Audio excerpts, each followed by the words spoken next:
participantes apenas? Eu e o senhor. Tá bom. O senhor é a estrela.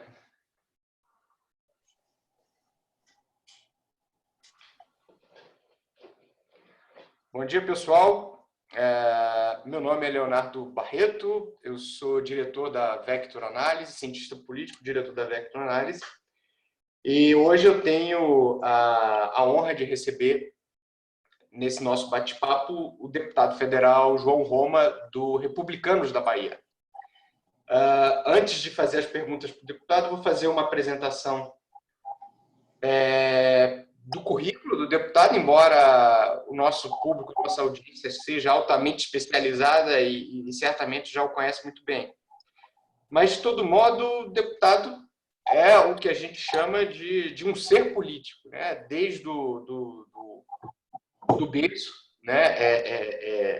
Faz parte da vida política de Pernambuco, depois da Bahia e agora do Brasil, né, deputado? Fez parte do Ministério da Administração e Reforma do Estado, do governo Fernando Henrique, fez parte do escritório da Agência Nacional do Petróleo em Salvador, foi presidente do PFL Jovem, foi eleito deputado federal com quase 85 mil votos. E, deputado, eu vou começar essa live, essa conversa, primeiro agradecendo, né? Eu sei que a atenção do senhor é muito disputada enfim, ainda mais no momento desse que o Brasil está, né, que a gente não tem mais dia de semana, não tem mais final de semana. Mas eu queria primeiro cumprimentar e perguntar como é que o senhor está passando a quarentena? Está na Bahia, está em Brasília? O que o senhor anda fazendo? Bom dia, muito obrigado a Vector pela oportunidade de poder participar desse bate-papo. Obrigado a você. E eu acho que todos, de alguma forma, né, têm enfrentado algum constrangimento, né, com mudanças de hábito, mas eu acho que a humanidade, de uma forma geral, né, está vivendo, né, saindo um pouco da sua zona de conforto e sendo testada, ou seja, a capacidade de solidariedade humana tem sido testada. Eu tenho uma pequena propriedade aqui perto de Salvador, aqui na cidade de Conceição da Feira, e eu gosto muito da vida rural, e logo que a coisa apertou, ficar trancado em apartamento não estava sendo uma boa ideia. Eu tenho 2 filhos pequenos, Joãozinho com 7, Clarice com 4 anos, e então com o Roberto nós viemos aqui para a roça, e tem sido uma experiência bem interessante, ou seja, a vivência, né? Não a visita ao campo, mas poder ficar vivendo diretamente, né, nessa vida rural, mas tem sido uma excelente alternativa, uma vez que a gente tem que, de fato, cumprir, né, como manda a ciência, né, esse isolamento social, para se proteger e para proteger o próximo também. Então, acho que é um período que, né, inclusive, vários outros países também têm experimentado essa dificuldade. Eu acho que do mais humilde cidadão ao mais importante personagem, todos estão vivendo, de alguma forma, uma dose de estresse, né, muitas vezes psicológica, econômica ou de saúde, mas todos, de uma forma geral, estão vivendo sob total tensão. Às vezes é uma pessoa que está com medo de perder o emprego, às vezes é uma pessoa que não sabe como vai receber o seu sustento no final do mês, uma vez que não está tendo comércio, mas às vezes também é um mega investidor que está vendo seus recursos derreterem, ou aquele empresário que não sabe como vai honrar com a folha de pagamento. E mais do que isso, ou seja, parece que paira no ar, né, uma sensação, uma ansiedade tal, que mesmo que esteja tudo em normalidade, mesmo que a comida esteja na geladeira, tudo esteja ok, fica uma angústia no coração, um aperto no coração de cada um. E como onde é que nós vamos parar depois disso, né? E é uma pergunta que nós não sabemos responder, né? Porque são muitas transformações ao mesmo tempo, né? Em poucos momentos eu acho que a humanidade viveu, né, de uma forma tão impactante, né, no que interfira na vida do cidadão, uma mudança como essa, né, de forma tão generalizada no planeta. Sim, deputado. E eu vou então eu vou começar então falando do futuro, né? Aliás, tem uma frase que abre o site do senhor que diz assim: aquele que sabe onde quer chegar escolhe a estrada e o jeito de caminhar. O Brasil sabe onde quer chegar? Olha, lamentavelmente me parece que o Brasil está um pouco errático, né, nessa caminhada. Essa frase é um trecho de um poema do poeta Tiago de Mello, né, que eu vi uma vez, né, há mais de 20 anos, no interior de Pernambuco, né, de um jovem advogado, mas que muito me impactou, né, e serviu de muita reflexão. Então, ela fica estampada, na verdade, no meu gabinete, no escritório, e serve muitas vezes porque em pequenos atos, né, em pequenas questões de cada um, né, cada passo que a gente dá, é que de fato vai se construindo o nosso futuro. E o Brasil, né, ele me parece que está experimentando um momento turvo, né, onde parece que a gente não tem um rumo necessário para o futuro. Porque para enxergar o futuro você tem que, de alguma maneira, buscar inovar, você tem que buscar antecipar fatos, o que é que vai ocorrer, né, estar antenado com as mudanças e adventos tecnológicos, né, entender um pouco de como anda a nossa sociedade, e isso parece que não está ocorrendo. Me parece um pouco, né, que a gente está um pouco amarrado ainda na década de 60, né, numa estrutura muito binária, né, onde parece que a gente ainda não mudou, né, em termos até divisão patrimonial, em termos de estrutura, de estruturação da nossa sociedade. Então, é um Brasil que parece que fica batendo cabeça com muitas potencialidades, né, e não vejo, né, um caminho claro.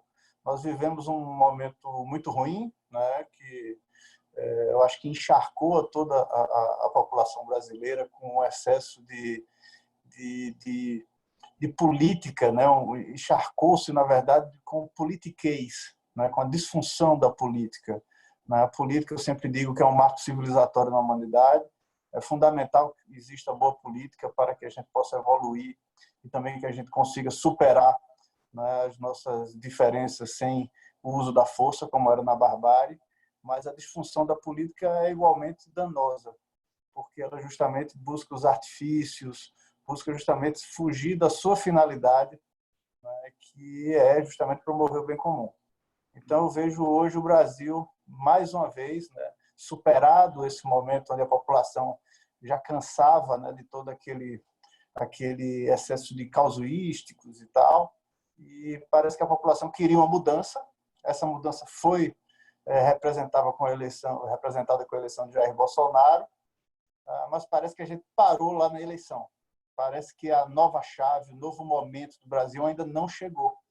No que pese, muitas vezes, discursos nesse caminho, né, do próprio presidente, no que pese um Congresso Nacional renovado em mais de 50%, o Congresso talvez o mais renovador Congresso das últimas décadas, né? Não é à toa que teve a votação tão expressiva no caso da reforma da Previdência, mas mesmo assim parece que o Brasil ainda não está enxergando qual é essa luz que nós temos que perseguir, qual é essa trilha que nós vamos buscar.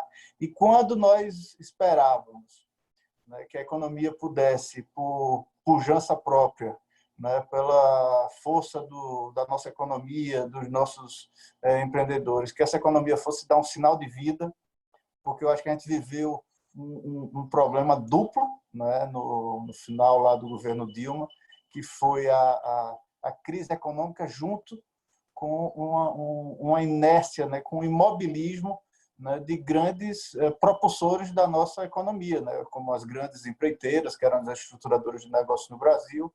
Isso, portanto, gerou uma certa inércia, né, em toda a nossa economia. E quando a gente estava começando a ver essa máquina querendo engrenar, com o governo ou não, mas por si só ela indo, chegou a pandemia. E eu não estou muito satisfeito com a forma do Brasil encarar essa crise, né, multifacetada, né, que é a crise econômica, política e crise de saúde pública, né, a pandemia por si só, e eu não estou vendo uma coordenação mais efetiva para isso, ou seja, com mais serenidade. Eu acho que peca, sim, o presidente, pois ele poderia ter uma postura muito mais tranquila e harmoniosa nesse momento. e não é o que se verificou, né, especialmente nas últimas semanas. Ontem, por sinal, né, como você muito disse, foi muito bem recebida pelo mercado a reunião com os governadores.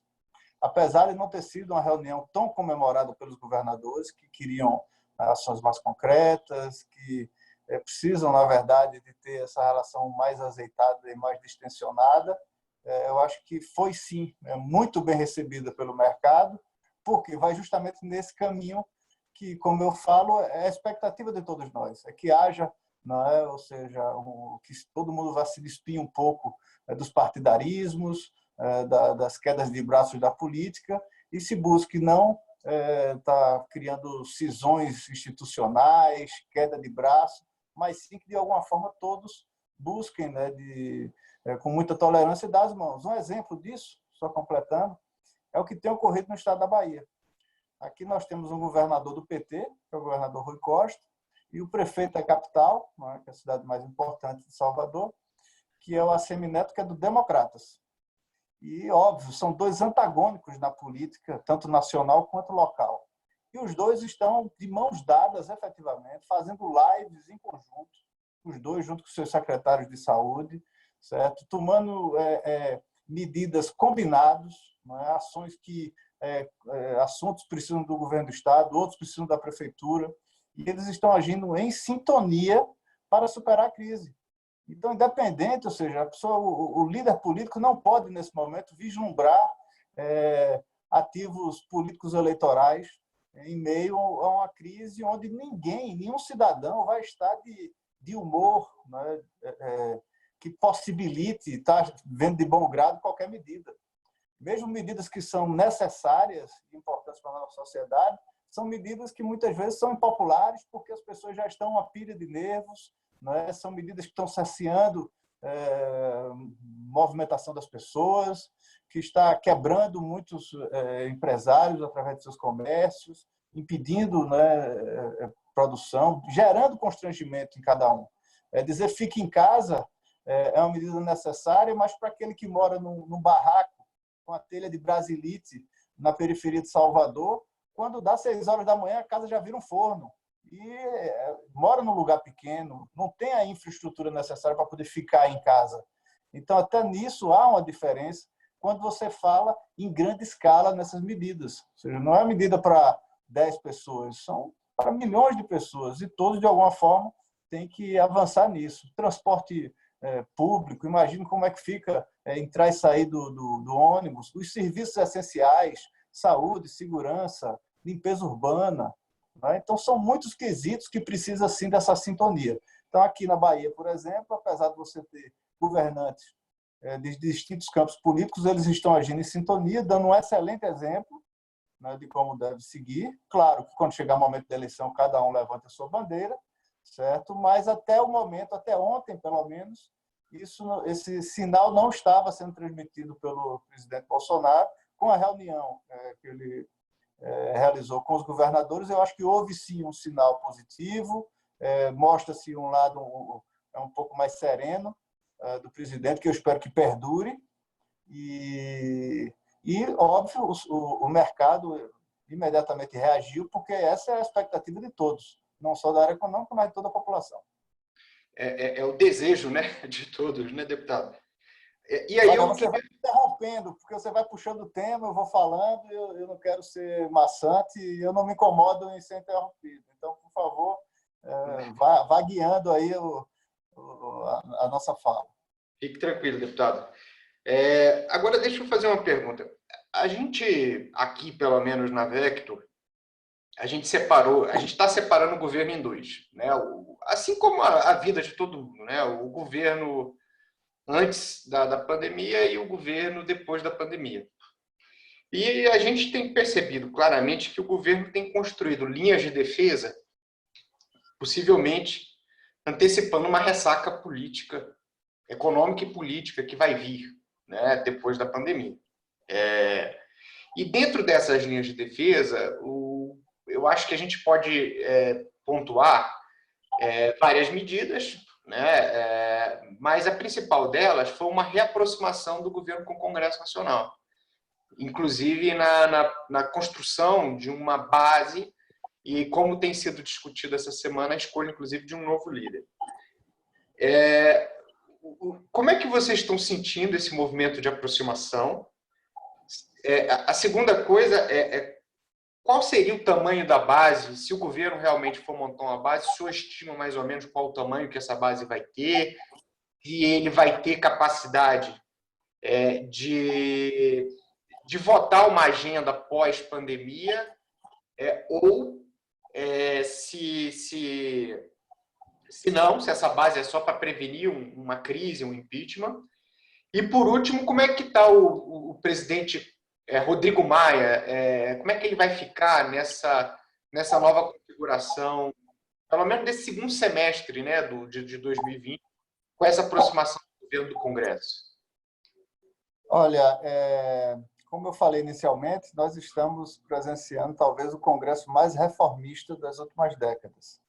É um congresso nacional que foi renovado, né, em mais de 50% nas últimas eleições. Então, eu não vejo empecilho ou dificuldade de um governo construir, não é, uma maioria, inclusive voltada para temas específicos. Né? Se você buscar a agenda, a área da agenda econômica do governo, ele tem tido êxito, sim, na construção de uma maioria nessas votações até então, com colaboração de vários personagens, inclusive do presidente Rodrigo Maia, que você se referiu. O presidente Rodrigo Maia não está próximo do presidente Bolsonaro, né? Eu não vejo ele aproximado, porque eu acho que a dinâmica entre os dois é distinta, são estilos totalmente diferentes da política, e vários assuntos desagradaram o presidente Rodrigo Maia, certo? E se refletiu muito em toda a classe política. O X da questão, né? Eu, inclusive, torço muito para que dê certo esse novo momento, essa nova faceta, esse entendimento do presidente com o Congresso Nacional, porque isso é muito positivo para a agenda brasileira, a agenda econômica e política também. Uhum. Ter um grau de credibilidade, de previsibilidade nas ações do governo e do Congresso são essenciais, inclusive, para muitas decisões, tanto do mundo político quanto do mundo econômico. Isso reflete diretamente na geração de empregos, né, e muitos investimentos. Mas o que ocorre é o seguinte, que o governo, desde o princípio, e eu me recordo que eu participei de um dos primeiros encontros, que foi com o ministro Onyx Lorenzoni e o presidente do meu partido, Marcos Pereira, onde, na época, o ministro já dizia o intuito do governo, que não era de lotear cargos, que o presidente iria escolher os seus ministros de acordo com os seus critérios, o que é legítimo, e foi para isso que a população elegeu ele, mas, de alguma forma, a classe política estaria muito bem contemplada no governo Bolsonaro, que seria um governo de realizações. E essas realizações teriam, né, o protagonismo e a parceria, né, dos parlamentares. Mas termina que, durante o ano de 2019, especificamente, a sensação é que não se desceu do palanque. Então, muitos temas começaram a se acirrar, temas distantes da agenda. E não foi possível, né, até então, construir um amálgama, uma concertação, ou seja, essa forma de transigência entre o governo federal e o Congresso Nacional não ficou nítida. E o que ocorreram foram vários danos a essa relação. Danos com o presidente Rodrigo Maia, o qual participou algumas vezes de alguns entendimentos e mudou-se de opinião depois. Isso desagradou o Rodrigo. Algo similar aconteceu com o próprio Davi Alcolumbre, que é uma pessoa de facilíssimo trato, não é? Isso ocorreu também com vários personagens, inclusive os mais próximos. Não é à toa que você teve aí a cisão que teve no próprio PSL, né, o partido pelo qual o presidente foi eleito, né? Houve aquela briga com o presidente Luciano Bivar, o que dividiu o partido, e efetivamente hoje o que é que você vê? O partido escapuliu, fugiu do domínio do presidente Bolsonaro, certo? O que é um ativo importante na política. Tudo bem que ele tem um estilo diferenciado, um estilo de ruptura na sua ação política, mas a ferramenta, né? Ou seja, o veículo né, essencial dentro dessa estrutura institucional do jogo político é o partido político, né? E ele desprezou um partido importante, com tempo de televisão, com tudo isso, e deixou o partido fugir do seu domínio. Hoje, praticamente, ele não tem um partido para chamar de seu, né? E vários quesitos, né, foram acirrando esses ânimos. E o que é que seria isso? É você, por exemplo, acatar uma mudança no orçamento e, na semana da votação, você mudar totalmente a opinião e jogar a opinião pública contra o Congresso perante um acerto que você tinha dado a anuência. Então, isso acirra demais os ânimos, não é? Criando um clima de pouca credibilidade. Então, na política, não é? A palavra, a credibilidade, a confiança, a política você é obrigado a conviver com pessoas, inclusive, não só que pensam diferente de você, mas que estão, muitas vezes, em campos opostos e advogando outras causas. Então, é muito importante que haja esse entendimento, porque sem a credibilidade você não consegue dar largas caminhadas dentro do mundo institucional. Cito, por exemplo, lá na CCJ, que eu atuei bastante em 2019, os acordos eram crivados com a palavra, bastava um olhar, né? Muitas vezes eu me entendia claramente com pessoas do PSOL, do PT, do PDT, de outros partidos, né, com total credibilidade, um confiando no outro, certo? Porque você não pode, né, ter um trato tal que você gere a toda hora a ferro e fogo o que está na lei, a risca dos procedimentos. Então, para que as coisas avancem a passos largos, que é o que o Brasil precisa, né, e não é um assunto, são diversos assuntos, e isso eu acho que o presidente já percebeu, é muito importante que haja uma sintonia, mas especialmente que haja uma constância dentro dos objetivos do governo, dentro de uma agenda colocada. Ninguém precisa estar em sintonia completa, ninguém precisa estar 100% de acordo com todas as pautas, mas a agenda que for levada à mesa e o que for combinado perante aquele ponto precisa realmente ter estabilidade perante essas opiniões. Porque quando começa a ter quando começam a oscilar esses pensamentos durante, né, a realização do jogo, né, isso cria realmente muitos celeumas, isso cria um desgaste muito grande e perde a agenda nacional. Mas o senhor acha que essa relação de confiança pode ser reconstruída ou o senhor é mais cético? Acho que a todo momento se reconstrói, não é? A política é diferente da guerra, né? Quando passa o combate, né? Na guerra a grande parcela morre. Na política você pode reviver, né? Basta apenas ter conduta, basta buscar entendimento e ceder, né? Eu acho que de todos os lados não se obtém ganhos atropelando, não é?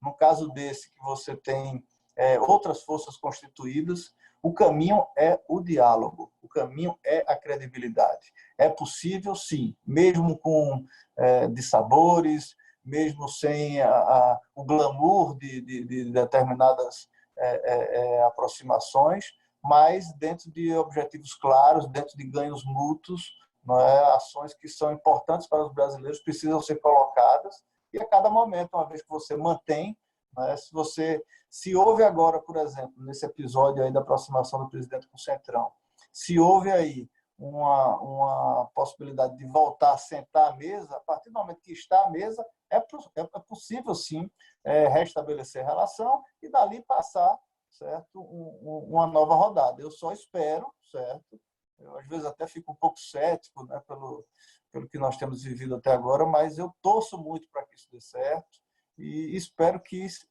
se perdure essa forma de agir. É muito importante, o Brasil precisa, nesse momento, de harmonia, de serenidade, não é? De estabilidade. Certo? No meio disso tudo, não é possível que a gente viva também instabilidade no cenário político nacional. Ocorreu agora há pouco muita movimentação em relação ao impeachment do presidente. Força se movimentando e por aí vai.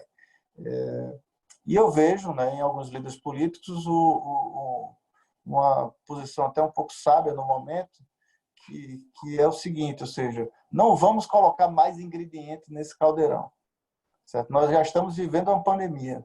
Necessariamente nós vamos atravessar talvez a pior das crises econômicas. Junto com isso, nós vamos viver também mais um embate institucional e uma crise política, né, com o impedimento de presidentes. Talvez não seja o momento para isso realmente, porque são tantas coisas juntas que terminam dando um problema sistêmico, né? Então, ou seja, o Brasil já está vivendo muita fragilidade. Então, a gente precisa juntar esses cacos e tentar, com serenidade, né, com muita solidariedade também, superar esses obstáculos. O senhor acha que a agenda econômica ela vai permanecer focada em reformas? Aliás, até ontem na reunião, o presidente Rodrigo Maia disse, olha, precisamos entrar na reforma tributária para melhorar, né, custos de produtividade, precisamos avançar naquela agenda do ambiente regulatório. Ou o senhor entende que a gente vai precisar de políticas mais intervencionistas, né? Por exemplo, hoje existe um debate se o Brasil pode emergir, né? Pode emergir no Brasil uma nova política industrial. E acho que essa pergunta é boa para o senhor, porque o Republicanos, antes PRB, teve uma experiência muito larga, né, lá no Ministério da Indústria. O presidente Marcos Pereira teve lá durante bastante tempo. E o PRB acumulou, o Republicanos acumulou muita experiência nisso. O que o senhor está esperando dentro dessa agenda pós-pandemia, do ponto de vista econômico?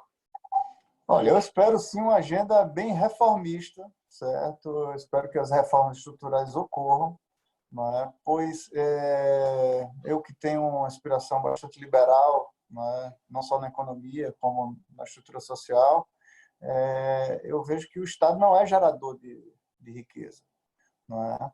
E é muito importante ter essa clareza. Então, o que o Estado precisa fazer não atrapalhar aqueles que querem investir, e dois, transmitir segurança jurídica, coisa que até hoje o Brasil perde nessa tecla. E a reforma tributária, por si só, ela ganha força, né, como demanda pós-pandemia, porque já está muito claro que é fundamental que a gente tenha uma nova estrutura tributária. Né? As pessoas não aguentam mais a maneira como se estrutura o Estado e a forma turva de lidar. Isso gera insegurança jurídica. Né? Muitas vezes, né, você observa empresas que dão certo em muitos outros lugares e que teriam, portanto, solo fértil para progredir no Brasil, como o caso do Walmart, e simplesmente essa empresa levanta a bandeira e vai embora. Né? E isso está escrito por quê? Pela questão da insegurança jurídica. Você não pode responder a um acionista que não sabe qual é o seu passivo, que vai depender da interpretação de pessoas. Coisas objetivas têm que ser tratadas com objetividade. Essa subjetividade, né, gera quesitos muito complexos. Né? Então, isso hoje é a maior âncora que mais segura o desenvolvimento do Brasil. Então, nós precisamos, sim, ter uma agenda reformista. A tal bandeira intervencionista, em alguns casos extremos, pontualmente pode haver, mas não precisa ser uma política estatal. Não é? Ela precisa ser um plano, né, de desenvolvimento que possibilite, que crie ofertas para que as pessoas possam avançar, e isso pode se operar através não só dos bancos públicos, como de ações diretas do governo federal, certo? Em quesitos muito objetivos, né, para investimento. Você tem, né, naturalmente, por exemplo, o agronegócio no Brasil, né, toda a área de prestação de serviço que pode, né, ter uma oxigenação muito maior, mas para tudo isso você precisa ter segurança jurídica. Sem segurança jurídica, que já era uma tecla que estava muito fortalecida, né, nos últimos anos, o Brasil não vai ter chance de progredir, de atrair investimentos. Imagina, após uma pandemia, como está o mercado, o nervosismo que vai estar em todas as mesas, né, mundo afora. Quem vai colocar recursos no local onde você não sabe realmente com clareza quais são os próximos passos? Então, o Brasil vai ter que fazer esse dever de casa. O dever de casa é, sim, dar uma demonstração clara de segurança jurídica, porque cada vez mais você não pode ser à vontade do governante do plantão. Você tem que ter regras claras para que você viabilize os investimentos, para que chegue aqui um recurso mais barato, com esse recurso a gente consiga produzir, gerar emprego para aquela população que mais precisa. Então, políticas intervencionistas custam dinheiro, custam endividamento. No final, quem paga por isso é o mais pobre. Então, eu espero que a agenda pós-pandemia seja justamente uma agenda reformista, né, a começar pela tributária, né, e que crie justamente um cenário, né, positivo para novos investimentos. Eu ia te perguntar exatamente isso. Sei que o senhor está lá na comissão especial da PEC 45. O deputado Rodrigo Maia falou da reforma tributária ontem, e o Paulo Guedes, ministro Paulo Guedes, em reunião privada durante essa semana, disse que o governo vai soltar, não sei se nas famosas 2 semanas, né, mas vai soltar o seu projeto de unificação de PIS/COFINS, com alguma compensação de desoneração da folha para o setor de serviços, né? E é engraçado porque o setor privado ele é muito cético em relação a uma reforma tributária agora, porque o pessoal acha que vai sair todo mundo muito machucado e uma dificuldade muito grande. Mas o deputado Rodrigo e o senhor agora, né, colocando aqui para a gente, acha que não, acha que tem espaço, e não só tem espaço, tem prioridade. O senhor vê chance para a reforma tributária ainda esse ano, se o Congresso voltar a uma situação de normalidade? Vejo e acho que tem que ser perseguido, não só pelo Congresso, mas também pela sociedade. É natural, né, que num momento como esse, onde todos estão vivendo uma angústia dessa magnitude, o primeiro pensamento que vem à mente é o plano de emergência, digamos assim. Porque todos, você vai ver pessoas aí com muita dificuldade, crise de crédito, crise para receber os seus ativos. Todos os setores, de alguma forma, vão vivenciar, né, quesitos fora da normalidade. Então, as pessoas já pensam logo em alguma salvação, em algo de benefício do governo. E quando se fala de reforma tributária, até hoje, né, sempre, no final, você tinha o quê? Mais uma contribuição federal para o governo federal, ampliando essa macrocefalia do governo federal, punindo ainda mais aquele que produz, deixando nossa economia mais travada. Nesse momento, você vive uma circunstância positiva, porque já se percebeu que a reforma tributária de hoje não é mais aquela, né, de tempos atrás, onde era apenas uma queda de braço entre o Estado produtor e o Estado consumidor. Muitas vezes ficava ali de forma antagônica os estados do Nordeste com o Estado de São Paulo. E hoje você vive uma realidade totalmente distinta, pois a relação é o Brasil perante o mundo, certo? Você está vivendo outros paradigmas, o paradigma tecnológico, por exemplo. Como é que vão ficar os shopping centers? Se você vai lá, olha na prateleira, tira uma foto do produto e pede pela internet. Então, as relações estão mudando. E hoje, imagine só, o próprio Estado de São Paulo, que é, portanto, o maior estado produtor do Brasil, e quando ele emite qualquer produto, ele já destaca, né, imediatamente a sua parte. Você acha que o Estado de São Paulo não tem uma estrutura, não tem uma inteligência para dizer que é fundamental uma nova reforma? Porque ele é o primeiro que disse que nós precisamos da reforma tributária. E ele aceita abrir mão desse recurso, digamos, na fonte, já na saída da fábrica, porque esse recurso, muitas vezes, ao invés de vir para o caixa do Estado, ele está indo para o passivo. Ele está indo lá para o judiciário, fica em discussão, e o Estado não está dispondo desses recursos. Então, é uma maneira tão turva que as pessoas não estão sabendo cadê esse recurso. Então, é muito importante que a gente consiga entender que hoje não é mais aquela reforma tributária, essa queda de braço, ou seja, estados, municípios, todos de alguma forma querem. Agora, essa mini-reforma que o ministro Paulo Guedes pretende fazer, eu louvo a iniciativa dele, mas lamento, porque é inócua.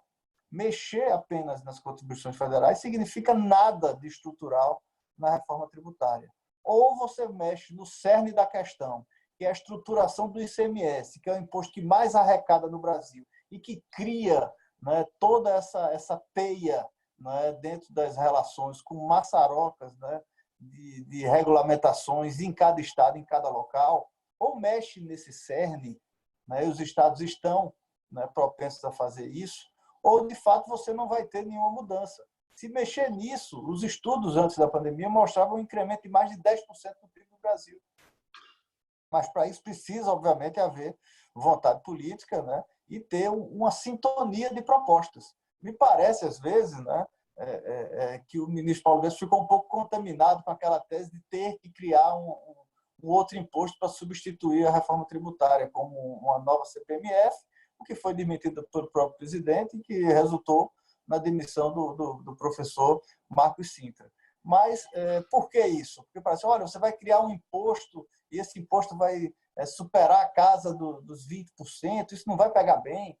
Mas não é isso. Você tem que ver a outra ponta, onde você vai ter o quê? Uma desoneração nessas relações, um recurso muito mais na ponta, muito mais no investimento, em vez desse imposto em cascata que fica amarrando a todos, né? Especialmente no momento onde as pessoas vão precisar dar crédito. Como você vai dar crédito se você, quando vende para 30, 60 e 90, você com 21 dias já está pagando o ICMS, você já destaca imediatamente aquilo ali. Então, termina que a estrutura tributária não facilita para que a economia, por si só, salve o Brasil. Entendi. Você sabe que o pessoal diz, né, reforma tributária, especialmente num ambiente onde você precisa retomar rápido o investimento, ou você faz rápido ou você mata rápido, né? Porque se você tiver aquele processo de vai sair, ninguém vai investir o dinheiro enquanto não souber quanto tributo vai pagar, né? Também concordo. Certo? Eu acho que tem que, quando eu falei ali de agenda, onde o governo precisa estabelecer uma agenda, pactuar em cima desses pontos e seguir adiante, é porque, juntamente com a tese da segurança jurídica, você não pode ter muitas gavetas em aberto. Não é? Você precisa realmente saber qual é a frase inicial que você falou, qual é o caminho. Não é? Então, ou seja, para onde é que nós vamos? E para isso precisa estar claro, porque não adianta, o Congresso está querendo trabalhar numa medida de reforma tributária, o ministro Paulo Guedes está dizendo outra coisa. O outro, não dá para ter 200 teses. Vai ter que parar e dizer o seguinte, vai ter reforma tributária, então para, todo mundo é essa, pactuou, vamos em cima disso. Passa a régua e vamos dar as mãos e colocar para moer. Agora, se não é também, para o assunto, certo? Coloca, agora arca as consequências.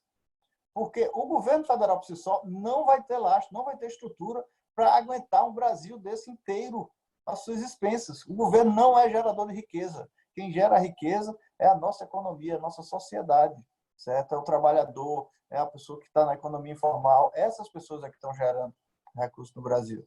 Então, ou seja, ou você vai dar uma ajuda para essas pessoas para que elas possam produzir, ou você vai deixar de asfixiar quem de fato produz no Brasil, ou você vai ficar batendo a cabeça. E medidas periféricas, num momento como esse, não vão surtir efeito. Por isso que eu repito, a tese de mexer apenas nas contribuições federais tem um impacto inócuo na estrutura tributária brasileira. Então, se for efetivamente para fazer, que se faça de uma forma ampla e que isso repercuta efetivamente dentro da nossa estrutura econômica. Pois é, deputado, até acho que uma outra variável que até ganhou mais força na crise é o papel dos estados, né? Ontem a gente teve um anúncio de quase 125 bilhões, né, para estados até 2037, se somar o programa de auxílio com o acordo que houve em torno da Lei Candir, né? E acho que, na medida em que as pessoas ficaram pressionadas, ou melhor, que as pessoas estão doentes, né, por causa da pandemia, e pressionando os estados por serviços, por bom atendimento, os governadores eles estão buscando agir, estão buscando recursos, e acho que a reforma tributária, pelo menos a figura da PEC 45, ela é muito a construção dos governadores, né? Nesse novo momento da política brasileira, o senhor acha que os governadores estão mudando de patamar no equilíbrio da federação? Como é que o senhor está vendo isso? Não, eu acho que os governadores têm que ter um protagonismo, têm que, de forma efetiva, participar dessa construção. Não é? A rigor, não é? Eu acho que a República Brasileira até carece, né, dessa estrutura mais federativa. Como dizia Manuel Borba, ninguém governa governadores. Óbvio, líderes que são legitimamente eleitos pelas suas populações, que estão mais próximos dessa população, inclusive, né, que tem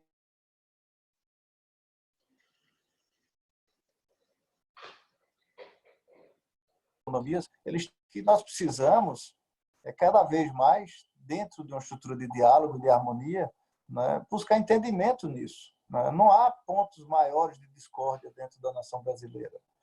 Não há quesitos de disputas regionais que hoje causem estresse maiores do que os toleráveis. Né? Então, nós temos que buscar quesitos que possam fortalecer as potencialidades do Brasil.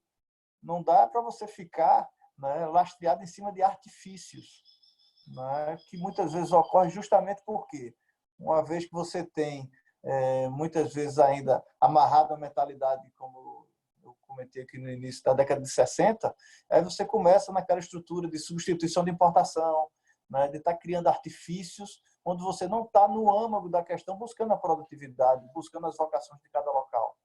Não é?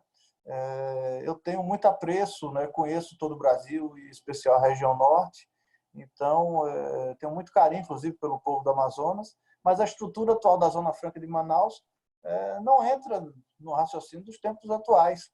É muito mais adequado pegar todo esse recurso, que são bilhões, que funcionam há mais de 50 anos, e é muito triste você ouvir, por exemplo, de um colega meu, parlamentar do Amazonas, dizer: Roma, me ajuda a não mexer na Zona Franca, porque senão muitas empresas vão embora lá de Manaus. Isso é uma comprovação de que essas empresas não são vocacionadas para fazer o que estão fazendo lá, porque depois de 50 anos elas vão embora por causa disso, e muitas você vai ver, às vezes são galpões que são montados apenas para estar trabalhando com papel. Carimba aqui, vai ali, acredita por lá, mas, ou seja, não faz lógica, né, você manter uma unidade produtiva se não há vocação para aquilo. Então, pega esses recursos, coloca lá, você tem toda a parte de pesquisa que pode ser desenvolvido, infraestrutura, isso sim é que gera o verdadeiro desenvolvimento. E não o Estado transferir esse quesito de desenvolvimento para os investidores por causa de benefícios fiscais. No final, você está tirando recursos do mesmo jeito da sociedade. Então, é importante que a gente busque a verdade efetiva, né, dentro do papel de cada um. Então, quando você coloca mais clareza nisso, você vai efetivamente buscar, né, as vocações de cada local, certo? Isso já é o principal caminho. Porque se o Brasil não realmente avançar no quesito de produtividade e encontrar suas verdadeiras vocações, ele vai virar apenas um consumidor do que o globo terrestre vai produzir, certo? Uhum. Então, em alguns quesitos, você tem que buscar o insumo de outro local ou o produto final de outra área, que ele está sendo, ou seja, ele entrega na porta da sua casa muito mais barato porque você está avançando naquilo ali. Então, o caso da Ford, por exemplo, tão emblemático para a Bahia, foi uma grande queda de braço na época, a força política do senador Antônio Carlos Magalhães, mas hoje a Ford produz um veículo lá em Chicago que passa lá 18 dias no trilho daqueles trens enormes lá nos Estados Unidos, bem devagar, chega no entreposto lá em Louisiana, embarca, vem aqui para Aratu, na Baía de Todos os Santos, né? E desembarca. O frete de Aratu para Campinas, no interior de São Paulo, é mais caro do que todo esse caminho que o veículo percorreu, o Camaro, né, que produz lá fora. Então, você acha que a Ford vai manter uma unidade produtiva se isso não fizer um sentido, uma lógica global para essa empresa, que por si só está até mudando suas concepções, que para nós é o quê? Uma fabricante de veículos. E para eles hoje já está no outro caminho. Não, eles são uma empresa que provê mobilidade para as pessoas. Então, em vez de você ir lá comprar um veículo, você vai lá fazer um pacote. Então, uma empresa que está nessa mentalidade, ela vai mexer toda uma política global porque tem um benefício fiscal em determinado estado do Brasil, eu acho, né, pouco factível para o tempo atual. Né? Então, a gente tem que realmente buscar isso. E isso é uma mudança de mentalidade que pode, né, impulsionar novos empreendimentos em todo o Brasil. Só mais um outro exemplo. Se um investidor te chama e diz, olha, vai, por favor, lá no Tocantins, eu estou querendo abrir uma determinada fábrica no Tocantins e me faz uma análise, por gentileza, lá do Tocantins para saber se é viável o meu negócio. Qual é a primeira coisa que você vai fazer no Tocantins? Você vai saber se tem água, energia, se tem mão de obra qualificada, se tem terreno? Não. A primeira coisa que a pessoa vai fazer é chegar lá, quais são os benefícios fiscais do estado do Tocantins? É a primeira pergunta que você vai ter que responder hoje para o investidor. Então, não faz lógica no tempo de hoje. Não dá para comemorar, por exemplo, o acordo Mercosul-União Europeia se as nossas regras não estiverem claras. Porque o europeu, quando vai chegar aqui para montar uma rede de loja, daqui que ele descubra que em Florianópolis é de uma maneira, Salvador da Bahia é outra, Campina Grande é outra, ele vai passar 2 anos e não vai efetivar o investimento do Brasil. Então, é preciso que a gente esteja em sintonia com o que está acontecendo no globo, né? Especialmente depois de todo esse momento. Então, é factível e que a gente possa transmitir isso para a economia possa voltar a circular. Deputado, muito bom. Deixa eu mudar um pouquinho de assunto, porque a gente já está com perguntas aqui no chat e o pessoal está querendo voltar um pouquinho para a discussão política. Aliás, tem uma pergunta aqui de um conhecido senhor, o Renato Junqueira, que é o presidente da Fundação, né, republicana. Com esse protagonismo do Congresso, o senhor acha que é possível iniciar uma discussão sobre o sistema parlamentarista no Brasil? Eu não vejo momento para isso. Apesar de muitos observarem hoje já um certo parlamentarismo no Brasil, pela força e o papel que Rodrigo Maia e Davi Alcolumbre vêm exercendo, pela função do parlamento, né, nesses novos tempos de política, né, que, por uma outra ótica, é até enriquecedor. Né? Nós estamos habituados numa lógica monolítica, onde o governo de plantão ia lá, né, loteava os cargos e, né, ficava com o Congresso Nacional ali ao seu dispor. Então, você ter, ou seja, esse momento de maior protagonismo do parlamento é interessante, né? E isso causa, de alguma forma, provoca essa discussão. Mas eu acho que o Brasil, enquanto nação, já respondeu isso quando houve plebiscito lá atrás. Né? Eu acho que, sinceramente, o meu sentimento perante o Brasil é que a gente consolide, que a gente decante mais a nossa democracia. Por isso a importância de estar fortalecendo calendários eleitorais, por isso a importância de você manter os sistemas existentes, organizar, né, essa estrutura, né, tentar avançar em agendas comuns para que em pouco tempo a gente consiga mostrar que não se trata de uma republiqueta qualquer, mas que é uma nação muito importante, com um papel destacado no globo, né, superando algumas demandas cruciais na nossa sociedade. Deputado, de certa maneira, a gente já está num semi-presidencialismo, né? Porque o Congresso hoje você exige uma coordenação do Congresso com o governo a respeito do que vai ser votado, né? Isso. Talvez a gente até caminhe para uma formalização. O papel mais destacado do parlamento. Né? Um papel mais destacado do parlamento. Né? Antigamente, você tinha em alguns momentos da nossa história, você observou um parlamento apenas carimbador das medidas do executivo. E hoje você vê um parlamento onde o protagonismo muitas vezes sai do parlamento. Medidas com autoria do parlamento. No passado recente, inclusive, você via apenas as medidas, os projetos de lei saindo do governo, as iniciativas todas sendo gestadas no governo federal. E hoje, pela estrutura formada, né, por essa oxigenação política, você vê as iniciativas surgindo de entendimentos, né, mas tendo iniciativa no Congresso Nacional. Isso eu acho que é salutar, é saudável.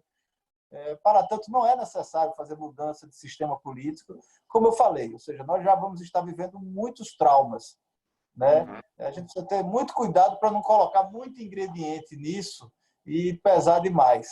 Então, esse quesito institucional, político, é preciso ter muita prudência pois efetivamente isso mexe com a vida de todo mundo, são assuntos sistêmicos. É como, por exemplo, o sistema financeiro nacional, certo? É uma área que sempre está bem blindada por todos os governos que passam, né? Precisa ter muita seriedade nisso, porque são assuntos sistêmicos, não é? Qualquer mexida, né, num quesito desse interfere na vida de muita gente, não é? Então, o governo tem esse papel, então é muito importante a gente tomar cuidado com que teclas nós vamos mexer para não estar descoordenando aí, criando problemas para a nossa sociedade. Pois é, já que o senhor levantou a bola, esse período de pandemia, a gente está tendo, claro, né, o Congresso tentando exercer o maior protagonismo possível e trazendo algumas medidas que a gente entende que a intenção é claro, né, proteger a economia, etc. Mas algumas medidas elas têm um impacto desconhecido e que gera muita incerteza e muito receio nas pessoas, né? Por exemplo, o projeto aprovado ontem sobre a nova questão das falências que congela o pagamento de dívidas, né, por um prazo de alguns meses. E, ao mesmo tempo, e isso tem sido uma preocupação dos profissionais de relações institucionais, o pessoal tem medo que esse sistema à distância você comece a votar matérias ordinárias que não ligadas à crise do Covid, né? E tem pedido, inclusive, um posicionamento dos líderes nesse sentido. Como é que o senhor acha? O senhor acha que o Congresso pode estar exagerando ou corre o risco de exagerar e talvez fosse o momento de pisar no freio ou não? O Congresso está no seu papel e é isso mesmo. Olha, são duas coisas. Primeiro, é pertinente a preocupação, não é? Eu mesmo manifestei essa preocupação essa semana, quando chegou à pauta o assunto da criação do TRF em Minas Gerais, que é um assunto importante, que já vinha sendo tratado há algum tempo, que envolve outros estados, como o caso da Bahia, por exemplo, mas, na minha opinião, isso não era matéria para se tratar durante uma pandemia. Afinal, certo, o esforço para o parlamento se reunir, certo, desde o início foi o seguinte: nós precisamos ter protagonismo no momento em que a nação brasileira está precisando de decisões importantes. Então, precisa ter um filtro muito aguçado sobre o que são realmente essas matérias, porque precisam ser realmente decisões importantes, que impactem na vida dos brasileiros. Cada um que tem o seu projeto de lei vai achar que aquele tema é o tema mais importante, mas precisa haver realmente uma construção, certo, para tomar muito cuidado com essas matérias. A partir do momento que você voltou quesitos importantes como orçamento de guerra, né, e matérias que dizem respeito a esse momento emergencial da pandemia, digamos assim, começa a ir surgindo novos temas na pauta. Então, os parlamentares vão lá tentar pressionar o presidente Rodrigo Maia, o colégio de líderes, e aí há uma preocupação, que, como eu disse, por um lado, certo, vai mudar, né, essa estrutura do parlamento. Uma vez que a gente está conseguindo fazer as reuniões à distância, isso não impede que no futuro, mesmo sem pandemia, o Congresso passe a ter discussões mais enriquecidas com essas ferramentas, não fazendo exclusivamente com a liturgia do parlamentar em plenário, uma vez ele validado tecnologicamente. Mas, por outro lado, especialmente nesse período embrionário dessa nova metodologia, a gente tem que ter uma certa embreagem nisso aí, uma dosimetria nessas medidas, e eu acho que a preocupação é pertinente, me preocupa, né, a gente começar a sair deliberando por todas as matérias, até porque não é a mesma coisa.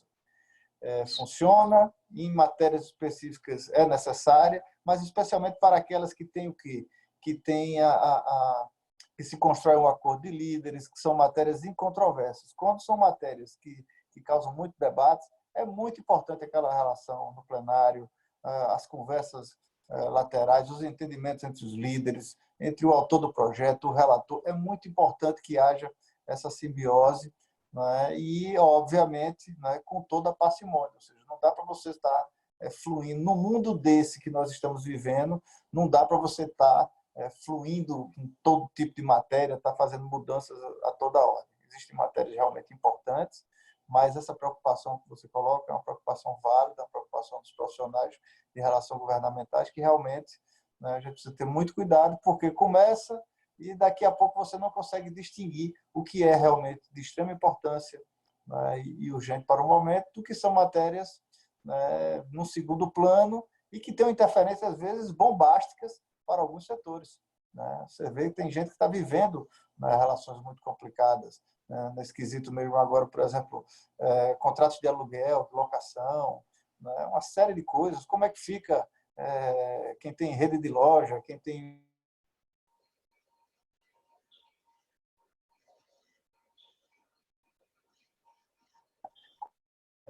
toda uma estrutura como essa e a toque de caixa, certo? Sair fazendo movimentações e criando, né? Ao invés de você estar dando um alento, ao invés de você estar dando realmente ferramentas para que a sociedade possa superar essa pandemia, você está gerando mais conflitos e mais insegurança jurídica no Brasil. Então, é fundamental o papel que o Congresso está exercendo nesse momento, mas precisa ter uma dosimetria, precisa, sim, ter uma boa dose de embreagem nesse processo. Até para o senhor saber, a gente teve a informação da área de shoppings que 20% dos lojistas já entregaram a chave para os condomínios. Então, assim, realmente é uma situação muito difícil. Deputado, a gente está até se aproximando aqui do nosso horário combinado, mas eu tenho mais duas perguntas aqui que eu não posso deixar de fazer. A primeira é sobre eleições municipais. O sentimento do senhor é de que vai adiar mesmo e como é que o senhor acha que vai se organizar isso? Esse tema foi muito debatido durante a semana, inclusive tivemos até uma reunião interna dentro dos Republicanos. Eu conversei também com o prefeito ACM Neto sobre esse tema. E há um informe, né, e precisa ser checado, de que o TSE já não executou algumas tarefas que seriam cruciais para a realização das eleições no calendário atual. Eu digo que é um informe, porque eu não vi ainda isso comunicado oficialmente, e cá para nós, eu acho que, havendo interesse, fazendo um esforço maior, já esse período da eleição, eu acho que seria viável, não é, a eleição. Mas, com base nessa premissa, precisaria, portanto, alterar esse calendário. Mas eu fiquei muito feliz durante as discussões, porque parece que já virou um ponto comum entre os parlamentares que não é, né, não é positivo estar estendendo o mandato sem anuência popular. Isso parece um quesito filosófico, mas é uma questão crucial, inclusive para a avaliação dos países. Um dos itens número 1, quando você vai fazer a avaliação do país, é saber se está rolando o calendário eleitoral, os calendários estão mantidos. Porque isso é um dos primeiros ingredientes para a ruptura de processo democrático. Então, numa democracia representativa como a nossa, o poder emana do povo. Então, por exemplo, eu hoje sou deputado federal, eu recebi um mandato, né, e os eleitores da Bahia me deram esse mandato por 4 anos. Aí uma outra medida, se reúne lá o pessoal e diz, olha, vamos aumentar um pouquinho aqui, vai ser agora 6 anos. Então, alguém está me dando 2 anos que não o povo.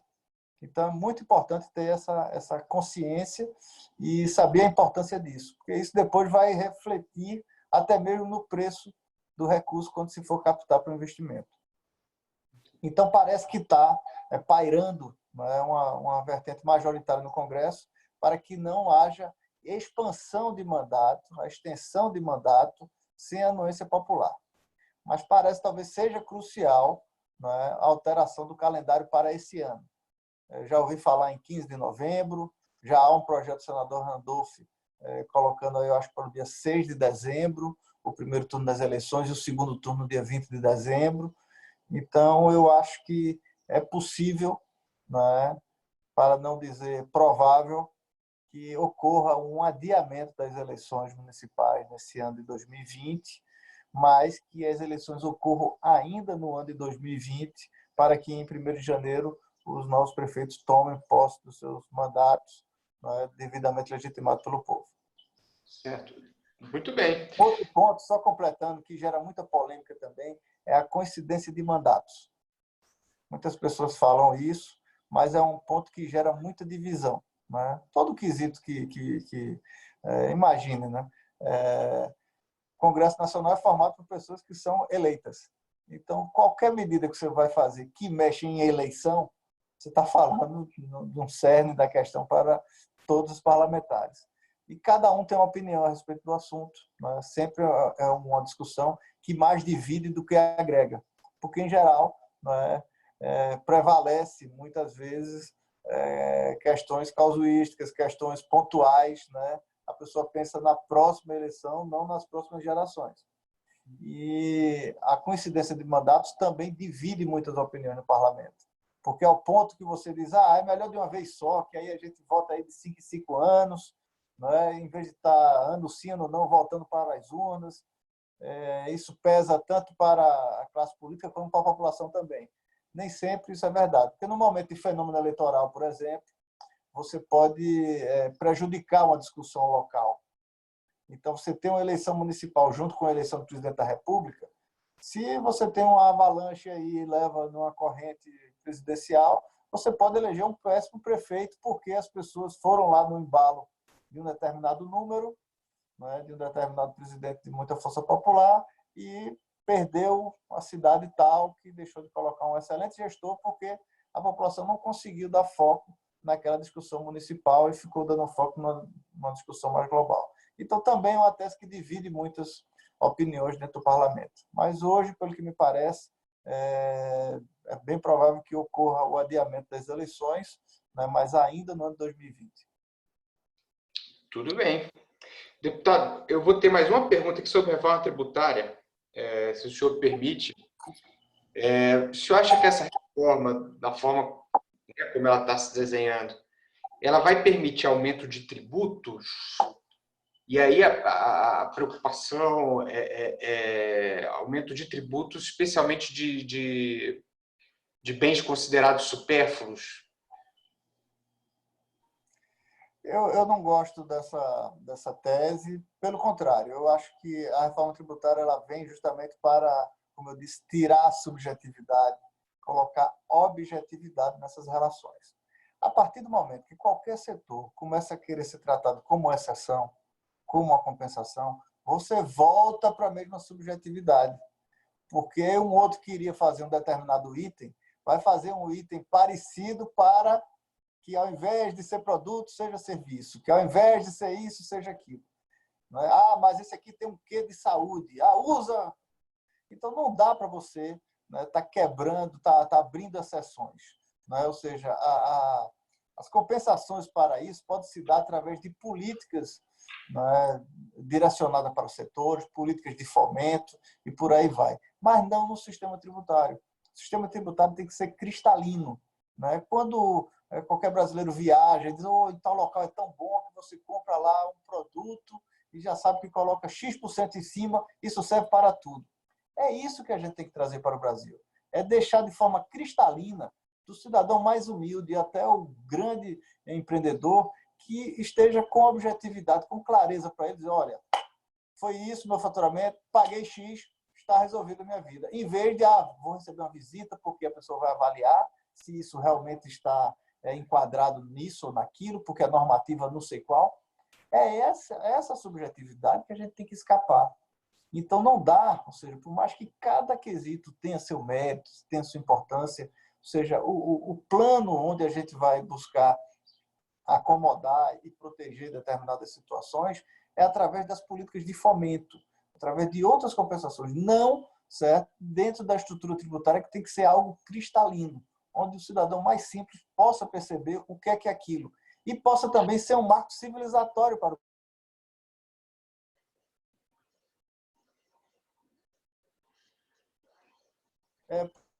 enquanto que às vezes é esse cidadão mais humilde que tem que paga essa conta de forma mais pesada.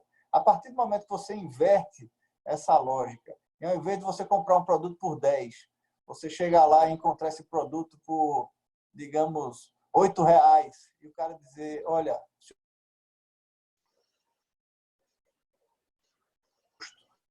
o governo, ele começa a ter mais coisas para o Estado, está funcionando com o meu recurso. E isso aumenta a fiscalização, isso aumenta pertencimento, certo? Isso aumenta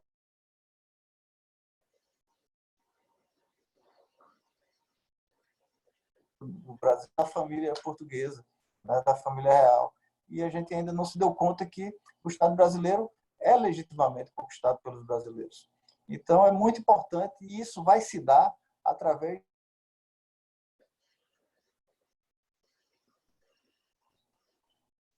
O curioso, né, deputado?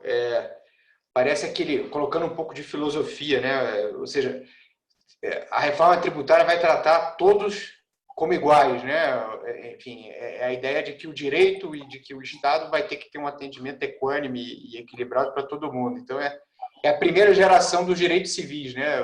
Você tem, tem Não deixa que de ser. tem que destruir privilégios e fazer um tratamento impessoal e equânime, né?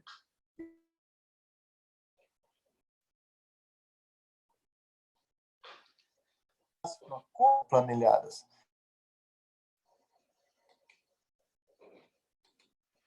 Você imagina, tributária, né, da burocracia tributária no Brasil, consome mais de tudo que é talvez uma das estruturas mais profissionais dentro da burocracia pública.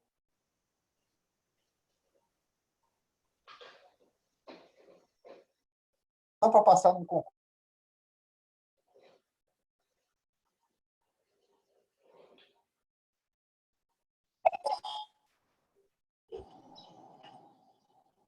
Alô, deputado? Voltou? Voltou. Tem um soluço aqui. Então, é uma estrutura profissional muito qualificada. São excelentes profissionais. Por outro lado, a eficácia dessa arrecadação no ranking mundial é uma dos últimos. O Brasil está entre os últimos na eficácia da arrecadação. E não é por incompetência desses profissionais. É por um sistema que não funciona mais. Isso já está constatado. Então, é muito importante que você, inclusive, possa desonerar com atividades de carimbo, atividades menores, e colocar, né, essa forte burocracia para ações, inclusive, muito mais importantes, muito mais estratégicas para o Estado. Então, são muitos fatores que fazem com que essa ferramenta seja imprescindível para a retomada do nosso desenvolvimento após a pandemia. Muito bem, deputado. Muito obrigado. Eu vou, em nome da Vector e da Vector Análise, agradecer a participação do senhor. Sugiro, né, desejo que o senhor aproveite muito seus meninos aí, porque quando o Congresso voltar a Brasília vai ser muito exigente, né? E colocar a gente aqui à disposição. Foi muito legal conhecê-lo aqui por meio desse chat, colocar a gente aqui, nossos instrumentos à disposição do senhor. Eu, mais uma vez, agradeço a disposição para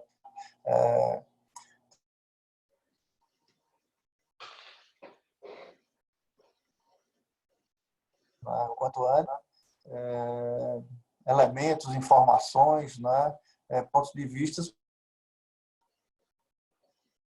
Tem um papel fundamental, são pessoas que estão investindo, empreendendo, de alguma forma, fazem não só a inteligência, como a locomotiva econômica do Brasil.